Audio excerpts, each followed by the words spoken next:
Hi. நாங்க இப்ப எங்க வந்திருக்கிறோம்னா, திருமுல்லை வாயில். அங்க வந்து பச்சையம்மன் கோயில்ங்கிற கோயில் நல்ல ஃபேமஸ்ன்னு சொன்னாங்க அம்மன் கோயில். நாங்க அந்த கோயிலுக்கு வந்திருக்கிறோம். அங்க பாருங்க கோயில் எப்படி இருக்குதுன்னு. அவ்வளவு அருமையா இருக்கு.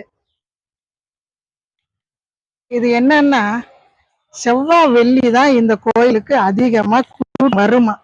சாதாரண நாள் இன்னைக்கு எனக்கு திங்கட்கிழமை வந்ததுனால கூட்டம் கம்மியா இருக்கு. இது ஐயனார் கோயிலு, குதிரை வச்ச கோயிலு, சாமி. அவ்வளவு சிறப்புங்கிறாங்க எல்லாருமே. இந்த கோயில்ல எது வந்து வேண்டிக்கிட்டாலும் நல்லது நடக்கும்னு சொல்றாங்க. இந்த கோயில் உள்ளுக்குள்ளேயே பச்சை கயிறு, பச்சை குங்குமம் இதுதான் கொடுக்குறாங்க. அதனால இந்த பச்சையம்மன் சொன்னா, திருமுல்லை வாயில்ல பச்சையம்மன் சொன்னா ரொம்ப ஃபேமஸ். எனக்கு ரொம்ப பிடிச்சிருக்கு இந்த கோயில். நான் அன்னைக்கு இதோட நான் 2வது தடவை வந்திருக்கிறேன். எல்லாருமே இந்த கோயிலுக்கு வந்து வேண்டிக்கிட்டதெல்லாம் நடக்குதுங்கிறாங்க.